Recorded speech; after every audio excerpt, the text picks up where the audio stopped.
Have you ever given so much of yourself to the people you love that you forgot you were allowed to have a life too? I'm 63 years old, and I spent nearly a decade being invisible in my own home. Not invisible the way people mean when they say nobody notices them at a party. Invisible the way furniture is invisible. You only notice the chair when it's gone, and there's nowhere left to sit. My name is Sylvia. I'm a retired school librarian from Burlington, Ontario, and what I'm about to tell you is something I've only recently found the words for. It took me a long time to understand that what happened in my family wasn't just a misunderstanding. It was something much quieter than that, and much harder to name. My husband passed away 11 years ago. Cancer. Pancreatic. The kind that moves fast and gives you no time to prepare, even when the doctors tell you to prepare. His name was Raymond, and Raymond was the kind of man who kept a notepad on the kitchen counter with a running list of things that needed fixing around the house. After he died, I found 14 of those notepads in a drawer. I couldn't throw a single one away. For 2 years after Raymond died, I lived alone in our house on Guelph Line. It was too big for one person, 4 bedrooms, a backyard that Raymond had always meant to put a proper deck on, a basement that had slowly become storage for things we kept meaning to sort through. But it was mine. I knew every creak in the floorboards and every draft that came through the mudroom in January. I knew how to be alone in that house. Then my son called. My son, Kevin, was 34 at the time. He and his wife, Pamela, had a daughter, my granddaughter Hazel, who was almost 2. They were living in a rented apartment in Oakville, and Pamela had just discovered she was pregnant again. Kevin said they were struggling. He said the rent had gone up and childcare costs were, and I remember exactly how he said this, genuinely unsustainable. I said, "Of course. Come stay with me. There's more than enough room. I want you to understand something about that moment." I meant it completely. There was no reluctance in me, no little voice saying, "Wait, think about this." I was their mother. I was their grandmother. The house was sitting there with 3 empty bedrooms and a yard where a grandchild could run around. It seemed like the most natural thing in the world. Kevin and Pamela moved in that September. Their second child, a boy they named Declan, was born the following March. I was at the hospital. I held him when he was 40 minutes old, and I thought, this is what Raymond would have wanted. This is the right thing. And for a while, it really did feel like the right thing. Hazel learned to walk properly in my living room, taking these wide, uncertain steps between the coffee table and the couch. Declan was a colicky baby, and I got up with Pamela at 2 in the morning more than once, walking him up and down the hallway while she went back to sleep. Kevin was working long hours at the time. He was in project management for a construction firm, and Pamela was on maternity leave. We found a rhythm. It was messy and loud, and there were days when I missed my quiet, but I didn't mind. Not then. The first year, we didn't talk about money at all. This was my mistake, and I want to be honest about that, because I know some of you will wonder why I didn't speak up sooner. The truth is, I come from a generation and a family where you didn't itemize kindness. You didn't sit your son down with a spreadsheet and say, "Here's what I'm contributing. Here's what I expect in return." My own mother would have been mortified by that conversation, so I didn't have it. I paid the mortgage, which was $1,840 a month. Raymond and I had refinanced years ago, and there was still a balance owing.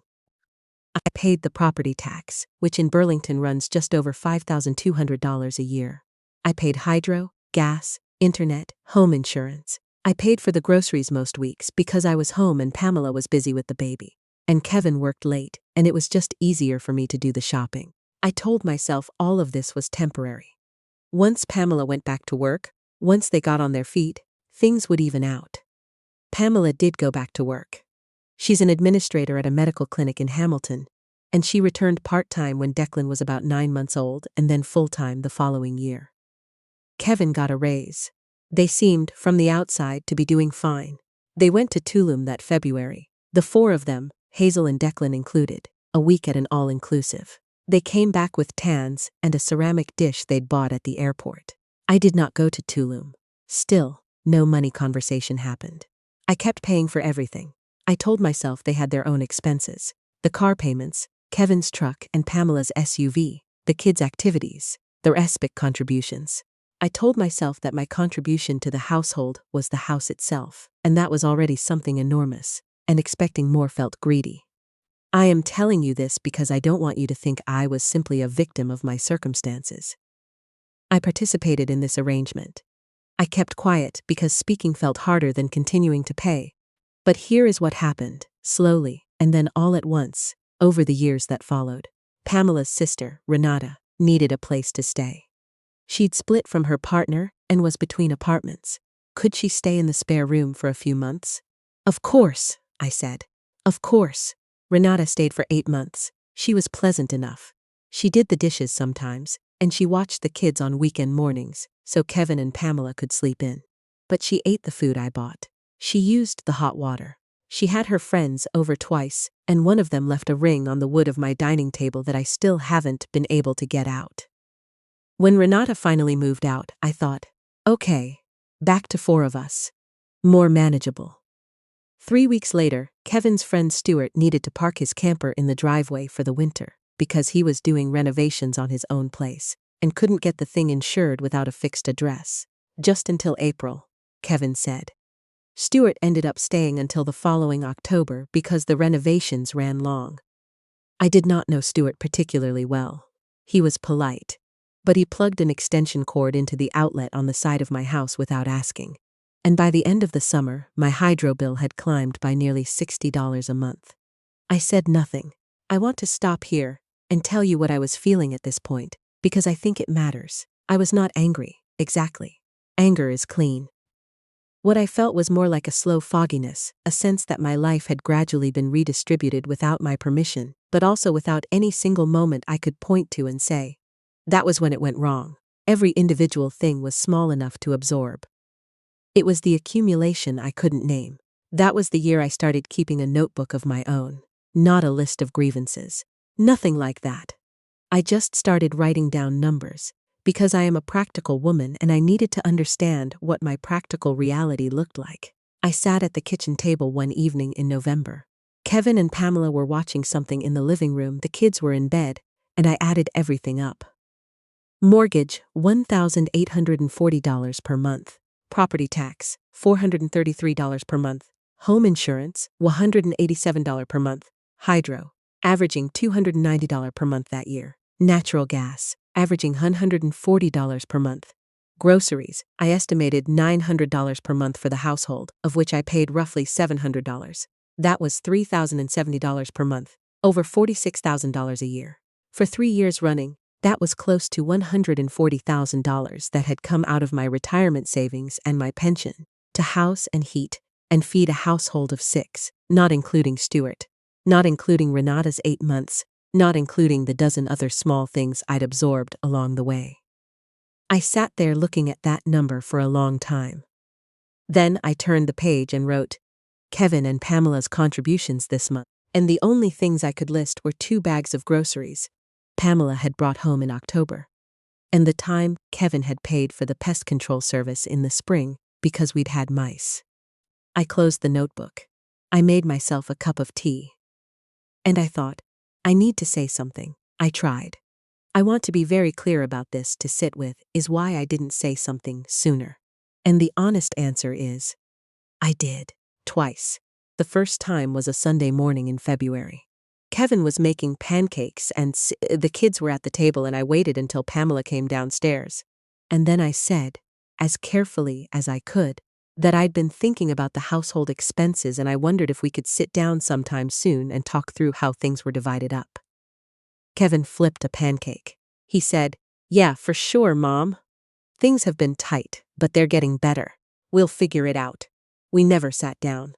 The second time was 6 months later, and I was more direct. I said I'd done some calculations, and I was concerned about what I was carrying financially, and I'd like us to have a real conversation about it. Pamela said, of course, Sylvia. We know you do a lot. We really appreciate everything. She squeezed my hand. Nothing changed. I don't tell you this to make Kevin and Pamela into villains. I don't believe they were sitting in that house cackling about how much they were getting away with. I believe they were busy and comfortable, and that comfort had quietly become their baseline. without either of them examining it too carefully. I believe that is how most of these situations work. Not malice. Drift. But drift was costing me $46,000 a year. The thought that arrived one morning. I remember I was in the backyard pulling up the last of the dead tomato plants in September. Was not dramatic. It was very quiet. I thought I could leave.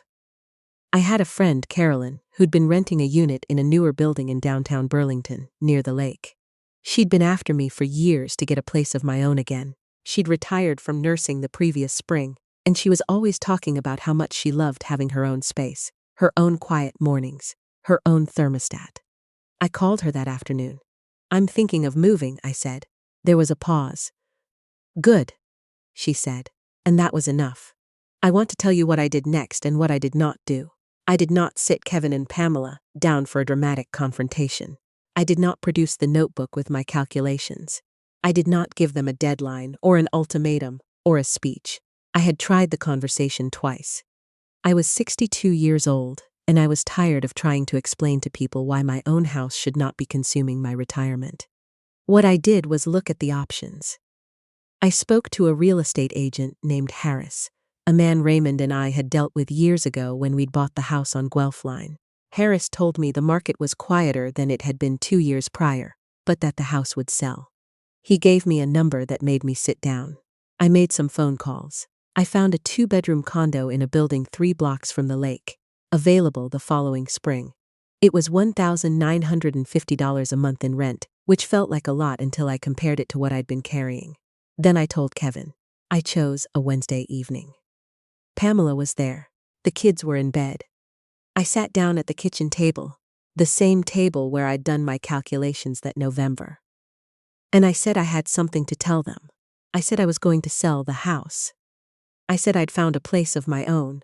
I said I was planning to list in February, and I hoped we could work together on the timeline so they had enough notice to sort out their next steps. The silence that followed was the longest I have experienced in my adult life. Kevin said, "Sell the house?" I said yes. Pamela said, "Where are we supposed to go?" I said I was sure they'd find something. The rental market in the area had options. Hamilton was more affordable if they needed more space. Kevin said, "Mom, we have kids here. Hazel's in school here." I said I understood that, and I was sorry for the disruption, and I wanted to give them as much notice as I could, which was why I was telling them now rather than in February. What I did not say, and this took everything I had, was, "I have been paying for all of this for 4 years, and I asked you twice to help, and nothing changed. And I am 62 years old, and this is my retirement, and I would like to have one." I did not say it because I had learned by then that saying it would only start an argument I did not have the energy for. Kevin said he couldn't believe I was doing this. I said I was sorry he felt that way. He said, "Did you even think about what this means for us?" And I looked at my son, whom I had driven to hockey practice at 6 in the morning for 7 years, whom I had helped move 3 times before he'd met Pamela, whose wedding I had partially funded because Raymond had died, and I felt I owed it to Raymond's memory to give Kevin the wedding he deserved. And I said, "Yes, Kevin." I thought about it for a very long time. The next few months were not pleasant. I don't want to paint a rosy picture of what it was like to live in that house between January and April. Because the truth is, it was tense and sad.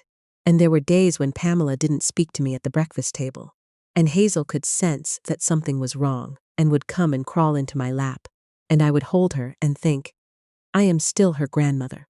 That does not end. Kevin made one more attempt in March. He sat down with me and said he'd talked to Pamela and they wanted to offer to start paying rent. $400 a month to start, and they'd increase it as they got more settled. I thought about that offer for a day. I came back and said thank you, but I'd already made my decision. The condo was signed. Harris had a buyer for the house, a young couple from Toronto looking to get out of the city, quick, close preferred. Kevin went quiet. Then he said, "Is this because of money?" I said it was because I needed to live my own life. Both things were true. I moved into my condo on the 15th of April. The movers came on a Saturday and Carolyn helped me unpack the kitchen. I kept Raymond's notepads. I kept the photographs and the quilt my mother had made. and the set of dishes Raymond and I had bought at a market in Prince Edward County the summer before he got sick. Everything else, the furniture, the extra beds, the lawnmower, the snowblower, Raymond had bought the year before he died. I left for Kevin and Pamela to sort out or take or sell. The first night in the condo, I ordered Thai food from a place down the street and ate it at a folding table because my proper table hadn't been set up yet. And I looked out the window at the lake and I thought, this is mine. That feeling, that particular quiet certainty, I had not felt it in 4 years. I found out later, through Kevin, some of what happened after the house sold. They'd found a rental in Waterdown, which was farther from Pamela's work in Hamilton, but more manageable cost-wise. The rental was $2,800 a month. Kevin said it was a shock to the budget. I did not say what I was thinking. Pamela called me 2 months after I moved on a Sunday afternoon. It was the most direct conversation we'd had in years. She said she wanted me to know that she and Kevin had been doing a lot of talking, and they were beginning to understand what I had been carrying, and they were sorry. I appreciated that call more than I can say. I also noticed that it came after the bills did. Kevin came to my condo for the first time in June, without Pamela. He brought Hazel and Declan, and we ordered pizza, and the kids rolled themselves back and forth across my floor, on a little wheeled thing Hazel had found in the closet. A furniture dolly I'd forgotten was there. Kevin and I sat at the table and talked for a long time. He said he hadn't understood. He said he knew that wasn't a good excuse. I said I knew he hadn't understood, and that I should have been clearer, and that I had tried to be but perhaps not clearly enough. We both let that sit. I said, I'm not angry at you, Kevin. He said, I think I'm a little angry at myself. I said that was probably fair. What I want to tell you, if you are where I was 4 years ago, if you are carrying something that has become so ordinary and constant that you've stopped noticing the weight of it, is this: the discomfort of staying can become invisible in a way that the discomfort of leaving never does. Leaving is visible. It has a date. People react to it.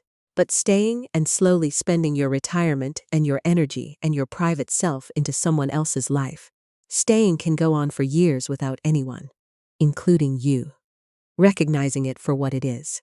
I am not saying you have to leave. I am saying you are allowed to. Carolyn and I walked along the lakefront last Saturday morning, all the way to the pier and back. The water was that flat gray-green color it gets in early autumn before the cold arrives. We got coffee from a cart near the marina and sat on a bench and talked about nothing in particular. I came home to my own quiet. I made soup. I read for 2 hours in the afternoon light. Raymond would have liked this building. He would have complained about the parking, because the stalls are narrow, and he was always particular about his truck.